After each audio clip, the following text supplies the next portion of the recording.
For the past decade, Bink has been building more than a brand, as she's built a space rooted in confidence, storytelling, and community. From navigating the realities of entrepreneurship to understanding how culture and politics intersect with fashion, her journey reflects what it really takes to stay visible, grounded, and evolving in an ever-changing industry. We're getting into the wins, the pressures behind the scenes, and how she's redefining success beyond survival. This powerhouse is our next guest on Big Moves, Bigger Conversations. And I'm your host, Sasha.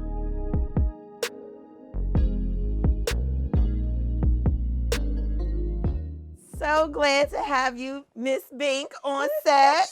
What's up, Sasha? Well, hello. I see you reorganized Just brought a few things. A few- a few things. a few beautiful pieces. A few beautiful pieces to talk to the people about. Love that. So, Bink, for those of folks that are joining us and may not know you, go ahead and share a little bit about yourself. So I am Shona Bink Curry.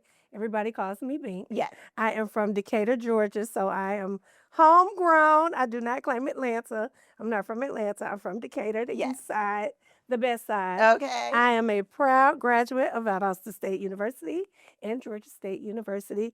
I was in urban education before I opened Bink Bougie. I was actually executive program director there for the Jumpstart program. So I am very tied to urban education, community development. And then one day I just decided to throw my hat in for the boutique industry, and I've been popping for a decade. And now you're all things fashion. All things fashion. I'm sure when you were in the corporate world, you were still giving fashion. I was still giving fashion. The joke was like that I wore Louboutins across campus. So I've always tried to be that it girl, that fashion girl. It's just in me. I see can't help I it. see the glow.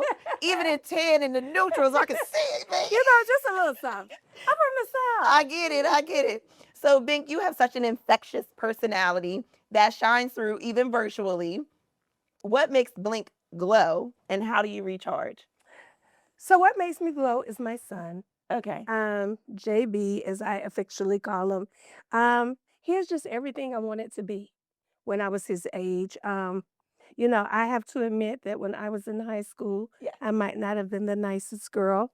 We might have had mean girls before it came out. Oh, well, we apologize. Look at the camera. Yeah, man, sorry. But he is just a kind young man, Yeah. a thoughtful young man. And I know that he's going to make a mark on the world. I love So that. that makes me very, very happy. And to recharge, I just cut everything off. Okay. I am one of those people that once I go ghost, I am ghost. The phone is off. I'm watching my bad TV. Yes. I'm reading. I'm twerking. I'm listening to Jeezy. I'm trapping in my head. But I am doing all the things that I want to do out of the public eye. And Love it that. is absolutely refreshing. Love that. And we are similar in that when I want to disconnect, I do the same thing. I'm usually in my bed watching whatever I want to watch, but I am absolutely putting my phone on sleep mode Yep, and thinking nothing about it.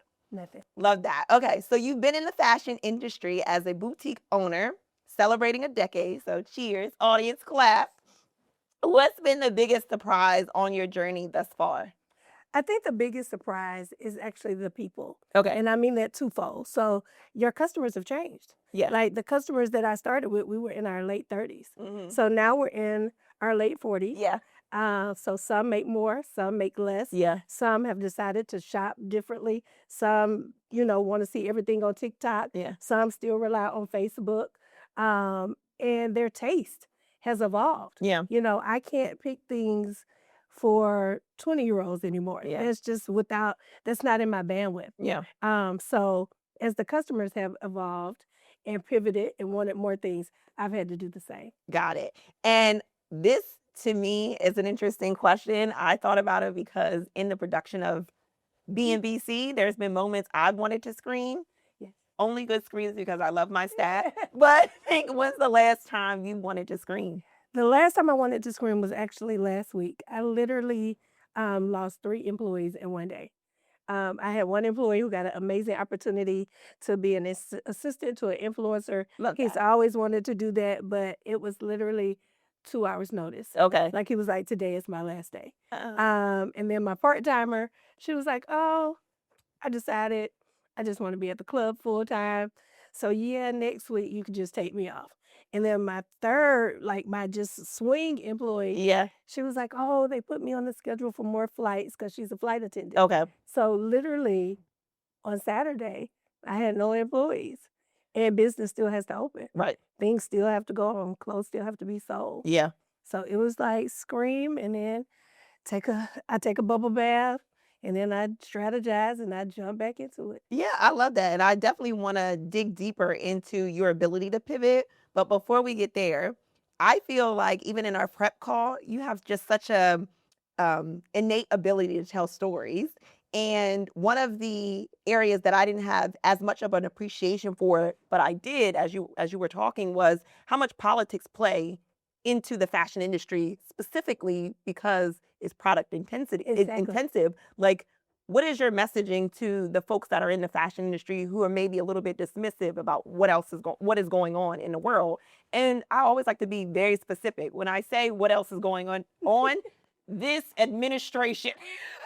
Well, I'm so glad you said it. Yes. And I didn't have to.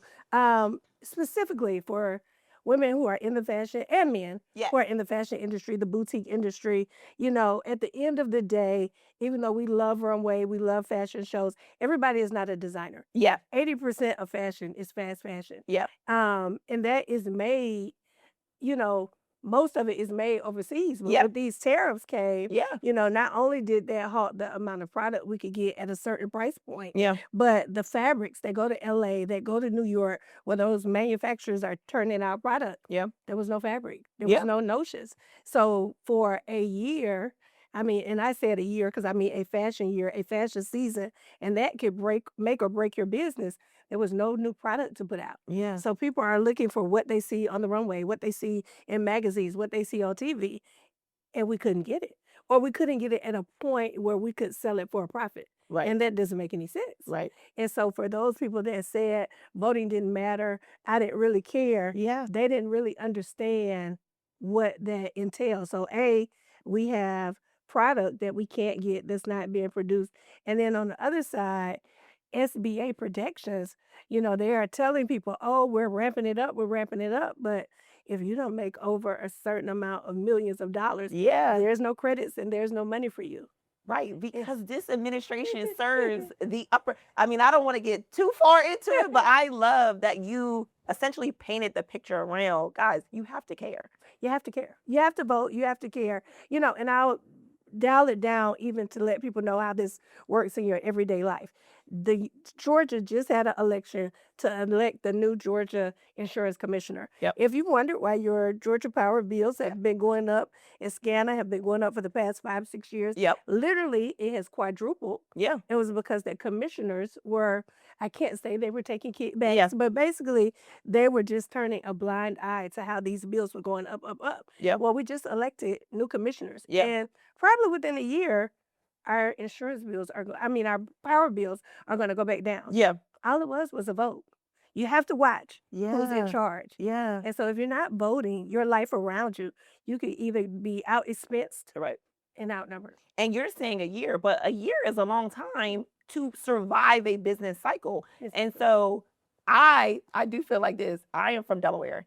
I have never voted as much as I voted here in the state of Georgia. The local elections, the splits, the decisioning around when the elections happen, like it all feels very intentional. But it also feels malicious in the way that they're doing it, Absolutely. because it's almost like we're going to increase it so people are discouraged around Absolutely. voting. That's and if people ever really want to see how politics matter, all you have to do is look on the east side versus the west side, the north side versus the south side. Yeah. The DeKalb County that I grew up in Yeah. mirrored North Atlanta. If you look at test scores back then, school numbers, Yeah. school grades, teacher certifications, Yeah. they were mirror images. Yeah. One side was just black, one side was just white. Yeah. But once they involved property taxes, Yeah. everything changed. So if you really want to see how politics can give some people a lot of stuff and some people not, Yeah. just look on the sides of town. Interestingly enough, I don't want to pass over the fact that we are in Atlanta, Georgia. They're saying the same thing. They were like, there was a pre-Olympic Georgia or Atlanta and then a post. Absolutely. And I'm wondering what that will look like after FIFA. You know, I don't think it's going to be a big difference because we have already separated the city where certain people aren't even going to be able to participate. Yeah. Certain people are not even going to have that exposure. Yeah. You know, when the Olympics came, we basically gutted pretty much the projects. Oh my goodness. And we went in very black sides of town and we rebuilt them. But guess what happened after the Olympics left? All the infrastructure, all the money, all the people left. Yeah. With FIFA, I don't think that's going to happen because the sides have already been built. Yeah. It's just going to be some people left out. It's Yeah. going to be some businesses that don't even know where to go. Yeah. Yeah. And you're going to be like, well, how did all these businesses get know about it, featured? had the But they advertisement. all friends. Yeah. The other thing we'll move on, but what they are doing is moving the unhoused population. Absolutely. Yeah. In this segment for Ask Sasha, someone finally submitted a question. So Not Another Andre in Atlanta asked, how important is traveling to you and why? Traveling is so important to me. I just feel like for folks that travel, you gain new perspective. I was first exposed to traveling when my sister flew me to South Korea and Thailand for my 18th birthday. And she was really the one that opened up my eyes into why traveling is important. And since then, I've been to umpteenth countries and traveled even here domestically. But for those of you who are thinking about it, do it. Traveling, you just see other aspects of the world, and the world is beautiful. The more you travel outside of this country, you start to create just a bigger appreciation for not only the things that you have, but also your perspective shifts. And so that is why traveling is important to me. And that ends this segment of Ask Sasha. Back to entrepreneurship. We hear half the battle of succeeding as an entrepreneur is the erasure of your prior version and facing off in areas that you have to let go. As you think about the current version of Bink, what has some of that work entailed? For the most part, you have to let go of the identities that you used to survive. Okay. So when I first started, it was go, go, go. Yeah. I was always at the shop. I was always open. You could call me at midnight. Yeah. An influencer wanted to do a collab. I was like, okay, I'm immediately ready. Yeah. Well, I needed that to get started. Yeah. But I had to let that go. And so then the next person becomes, well, let's collab. Let's do all these collaborations. Well, those might not always be good for business. So I had to let that person go. Yeah. So every time that I have evolved, it is an identity that I needed to survive. Okay. But as I learned more and knew better, the version got different. So I always tell people, Bink and Bougie was built on grit. Okay. But it has been scaled strategically. Yeah. So I no longer think about things in terms of, can I do that with that pop? I really think about, what does this mean for a year? What does this mean for 2 years? Yeah. What does this mean for 3? Yeah. The longevity of your business. I love that. Bink, doubling down on that question, what have been some of the boundaries you set? So, like I said, when I first opened, I was willing to do anything, whatever. Yeah, Girl, they would call me. I'd be packing up stuff, throwing Jonathan in the back seat, and he'd be like, "Where we going?" I'm like, "I just got to dress somebody." Yeah. So that boundary has been set. Where the answer is now, if we are available to do it, you need to send me an email. You need to ask me. It needs to be organized. Yes.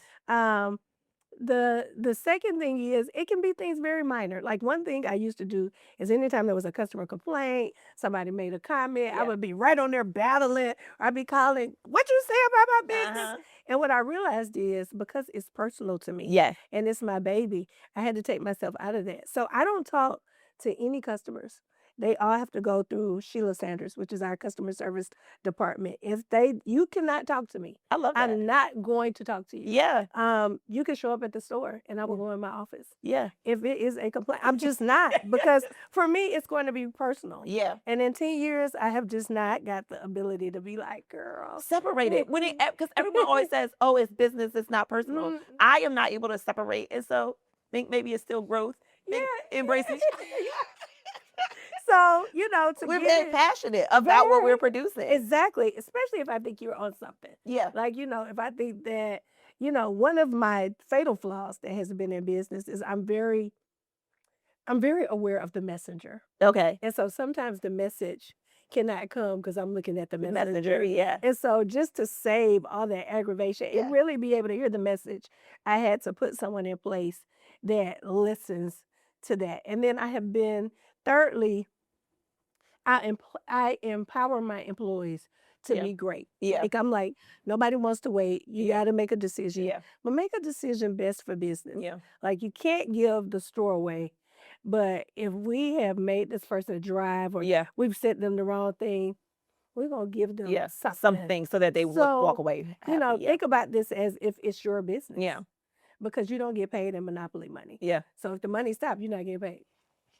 There's no monopoly. If you look at this set, I can guarantee you ain't no monopoly money. Love that. People have to understand that. Love that. There's a difference between being visible and being understood.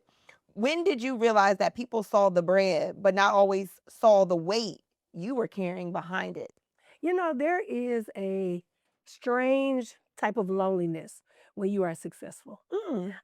Because when you go out, and people see you, especially people that I grew up with, they be like, girl, I see you, you posted, I see you, you popping. Yeah. Or somebody says, oh, I seen a billboard or I heard the radio, drop. Or you see your regular customers and they're like, you're doing so well.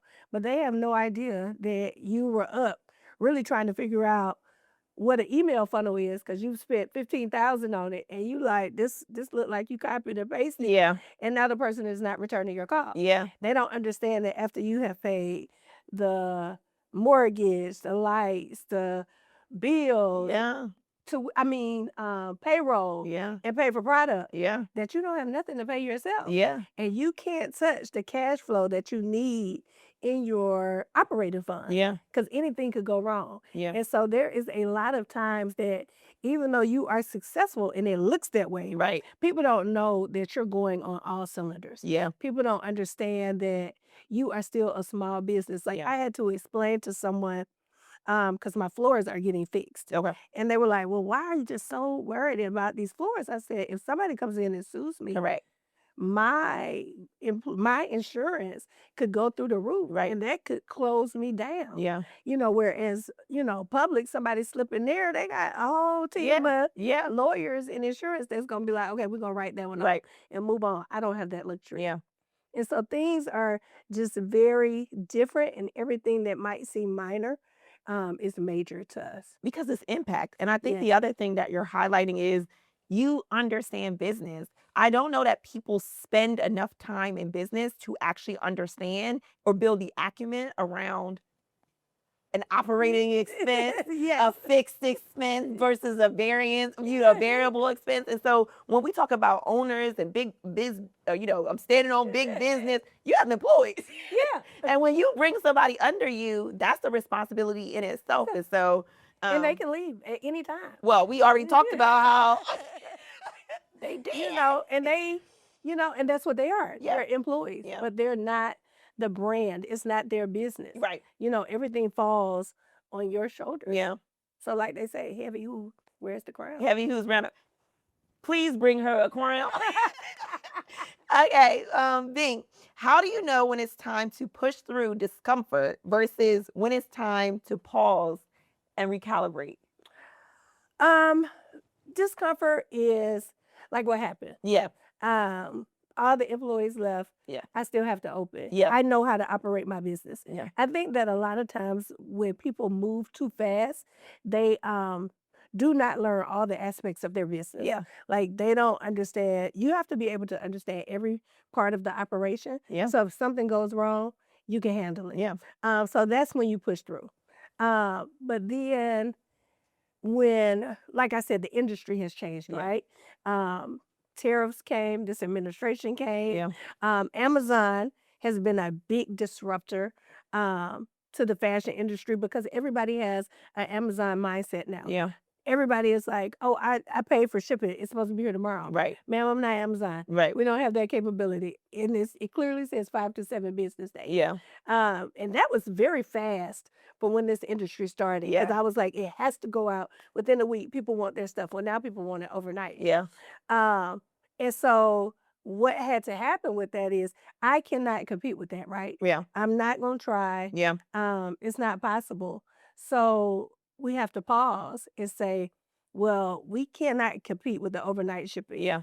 So what can I do to be on that level Yeah. that people still want to shop with me? Yeah. So it was a pause and really reevaluate what the shipping experience was like. Yeah. What are we shipping and what are we offering? Like Yeah. I am very mindful that before I put something on my website, I literally check to make sure it's not on Fashion Nova and it's not on Amazon. Okay. And so what sets me apart is people are like, oh well, they don't have it. Yeah. And so that is how I had to separate myself. But that was a pause, and that was like a 30 to 60-day process of really digging deep and saying, how am I going to compete with this? Yeah. I mean, to your point, I feel like the idea of processing time has moved away. Where like as soon as I put my credit card details and they're saved usually, I'm expecting my shipment to go out. And so I do think even with this, I do feel like we're going kind of backwards because I'm even seeing Prime isn't even being like pushed like it used to be because it's just challenging. It is. Okay. So you've had a decade in business, which means you've experienced the trends, the downturns, and the reinventions. How has your relationship with risk changed over time? So before I was very go big or go home. Okay. There's no reward without risk. Yeah. Now for me, risk is very nuanced. Okay. And what I mean by that is, so in my strategic plan, you know, 5 years ago, it was to be completely into the warehouse. Yeah. Like I was gonna have my own warehouse because there's not many in Georgia. Yeah. I wanted to be a wholesaler. Well, I didn't realize that my son's life, that those years in middle school Yeah. was gonna be very hands-on. Yeah. And he didn't drive. Yeah. So not only is the schoolwork getting harder, but his activities Yeah. and his social emotional. And so I could not put what I really needed into a warehouse because there was no more of giving Jonathan his tablet Yeah. and saying, okay, well, after I finish, we can go to Legoland. Yeah. Now he has cross country, he has soccer, he has tutoring, he has curriculum coach. He's going to this dance. There's a kickback over Yeah. here. Oh, the parents want to meet. Yeah. So now the risk is very much analyzed and, like I said, more nuanced because it's like, do I want to risk this? Because now if I risk this might the backlash Yeah. or the risk really might be at home or Yeah. with my child. Yeah. And I don't want to do that. Yeah. So it's always risk, longevity, scalability. Again, you're at that point in your business where it's not just like fast, which is all we usually, again, at least on my feed and what I consume, we just see everything happening in real time. And it's like, no, there's some thoughtfulness. It has to be some thoughtfulness, and you have to really decide. Like Bink and Bougie has always been profitable, right? Yes. Like we have Well, slow down. Bink and Bougie has always been profitable. Always. Like, Let's do a little shimmy just for that. Yeah, like now we ain't losing no money. That is one thing that is not happening. Like I can, when I am me and the bookkeeper and the accountant is like, well, where is the money? Yeah. Because sales and cash flow and profitability is 3 different numbers. Correct. We won't even get into that, but we've always been profitable, right? Good. And so there's always this question where people are like, girl, you should just go harder and you should be bigger. You should have 5 locations and da da da da. Well, what does that mean for my home life? Yeah. What does that mean for my life? Yeah. Like I still really pretty much can vacation when I want to. Yeah. The business has got to the point where it can, in certain areas, it's just on auto tune. Yeah. It's just going. There are areas that I can rev up in.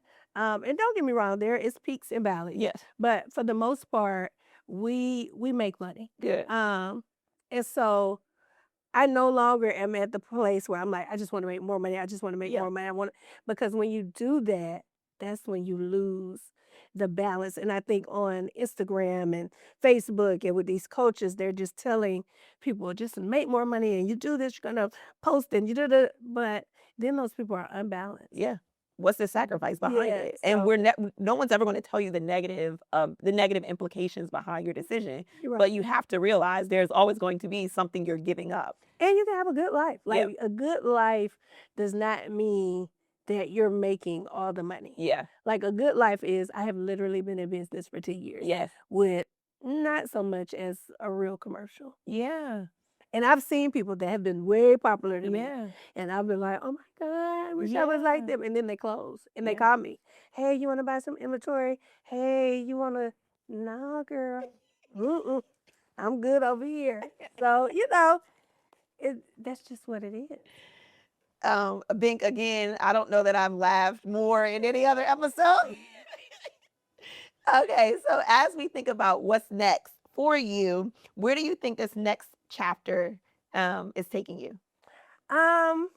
So I really, you know, by heart and by degree, I have Yes. always been a teacher. Okay. And so there is two areas that I really want to focus on when Jonathan goes away to college. I would really like to work with PTAs. Okay. That's going to be my new community work because the PTAs or PTOs and most affluent areas, they run like small businesses and their kids get things that other children just don't get. And it's all just based on maybe 8 or 9 women who have organized, set the tone, Yes. but they have everybody locked in. Yes. And that can happen Yeah. on our side of town. I just don't think that those tools have been taken over there yet. Yeah. So that's going to be that will be where my community service focus is. We've always did the book bag drive, so we're not going to stop that. But that would be Bink and Bougie's focus as far as community service. Okay. So I felt the need to lead with that. And then two, for me, Bink and Bougie is never going to close. Okay. It is like the Cheers for Black women. Okay. You can come in and just relax, have a cocktail, tell us all your business. We're gonna be like, girl, leave here, girl, stay. You know, we're gonna hype you up. Yeah. No judgment. Yeah. But we will now be able to. I will be going into wholesaling. Okay. Like a warehouse is coming. I think that people that we have to depend on, fast fashion vendors, they are either white or Asian. Yeah. And so they are dictating what the girls are wearing, and they shouldn't be the ones picking it out. No. It should be us. So that is the goal, you know, for Bink and Bougie going forward. Like everything now is going towards, you know, really understanding that part of the business, making connections with people in those spaces, traveling to areas where those deals can be done. Yeah. Because Bink and Bougie is gonna be fine. Yeah. I love that. I love the how you're able to stand on it. Yeah. I mean, you got to. These are your goals, these are your visions, and if you don't believe it, who else will? And they're not supposed to, right? Right. You know, I told y'all, mess with yourself heavy. I love myself to death. Yes. If I'm gonna bet on anybody, I'm gonna bet on me. Every time. And I think one of the things that I'm actually picking up on, even through BMBC, is everything seems crazy until you pop off. So here at BMBC, we know we get ready to pop off. So a lot of things might look crazy. Go ahead. Yeah, and that's the thing. It is gonna look crazy. It's always crazy to the people that are criticizing. Correct. You know, that's just the way it is. You know, I still have people do that. Yeah. You know, I've had people come and say, girl, I see your little boutique, and it's always the little, you know, it's please. So they child need a job, or they child need Exactly. an internship, or, you know, they want some part-time. Yeah. Or, you know, they slide over and be like, you know, I've always been fashionable. You know, somebody told me I should be selling clothes. But girl, you just told me I was little. But, you know, you just have to, I just take it as a compliment. Yeah. Because you're paying attention. Because you are paying attention. You're watching. You're watching now. BMBC with Miss Bink. Tell them, Sasha. All right, we are going to close. And so as we're closing, Bink, I always ask my guests to provide a call to action.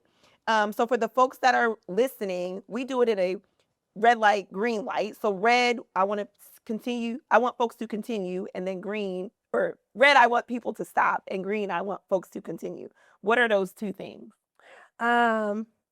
With red, I want people to stop. I really want people to stop judging Yeah. without context. Yep.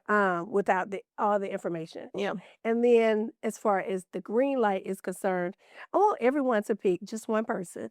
I don't care who it is. It could be your cousin, it could be your coworker. Yeah. But it's just one person that I want you to pick to help them improve in their life. Yeah. Not taking on the whole project. Yeah. But like, even if it's somebody you live next door to and their house look a mess, right? Yeah. I want you to say, okay, I'm gonna go over there once a month and I'm gonna show them how their yard needs to be. Yeah. Or somebody who, they're struggling, trying to find quality care or things like that. Like, do a little research for them. Yeah. But just like in your life, pick one person, just even on a small level, Yeah. and try to make their life better. Yeah. How can you connect with the folks in your community to Right. to just help, right? Everyone totes that they're so educated and this or that and they're doing it. If you're doing it, do it. Yeah. Do it for somebody in your immediate circle. Just one person. One person. That's all I'm asking. All right, Bink, we absolutely want to switch over. And so we're going to play a game and it's called This or That. And so I'm just going to throw it out and you tell me, you just pick one. Okay. All right. Here in Atlanta, where we're based, are you choosing a Saturday night out or a Sunday fun day? Girl, Sunday fun day every time. Every time. Let me go a little bit harder. Are you going to MCK or Whiskey Mistress? Baby, you got to go to both. You got to go to both. First, start off at the bar, watch whatever game is popping, a little Wicked Wolf, whatever. You're naming other locations. Yeah. Start, like Sunday Fun Day is a great day. Now, they're going to lie to y'all. They're gonna, your camera's here. Yeah, they're going to lie. But guess what? Go with it. It's going to make you feel good. If they tell you they're going to buy you a car, they're going to buy you a bike. If they tell you you're going to Marcel's, you're going to Roof Chris. Like, either way it go, they're going to come with something. They're going to lie, but it's going to be a time. It's going to be a time. Baby, you're going to have the time of your life. If you are feeling bad about yourself, well, get you a little A-Lo outfit or A-Lo inspired and just hit it. It is going to be somebody Go to Bink Bougie, pick up a little piece, then go to Whiskey Mistress, MC. Start the pipeline. Start early. About 3 o'clock, be ready to go. And you're going to have you a good time. All right. Falcons or the Hawks? Neither. Oh. Yeah. That's not on my card. Where's the producer? I love Atlanta. Okay. I am so Atlanta, except for the sports teams. I am a Dallas Cowboy fan. Okay. I don't cheer for nobody, but I do go to all the Falcons games. But I am going to have on the Dallas outfit. So. You're just getting them talking. Yeah. Oh, who is she? And I like your walk. I adore your. We got to tip. We're going to tip in BTS. All right. East side or west side? East side. Decatur in the building. Absolutely. And then Golden Glide or Cascade? Girl, Golden Glide. What? Wesley Chapel. Y'all don't know that about that. And Lloyd filmed his video there. Okay? I don't know anything about Golden Glide. They have it on the card. That was the end of This or That, but I do just want to throw in, because you are all things fashion, oversized blazer or chunky heel? I really like the oversized blazer. I think both are in. But a chunky heel can look dated with the wrong thing. Yeah. Whereas an oversized blazer is always gonna look chic. Okay. Shoulder pads or cowboy boots? Let's just stick with the cowboy boots. Leave them shoulder pads alone. That was the end of This or That. But Bink, I want to say thank you so much for joining us today on Big Moves, Bigger Conversation. Audience, I'm your host, Sasha, and this has been another amazing episode of Big Moves, Bigger Conversations.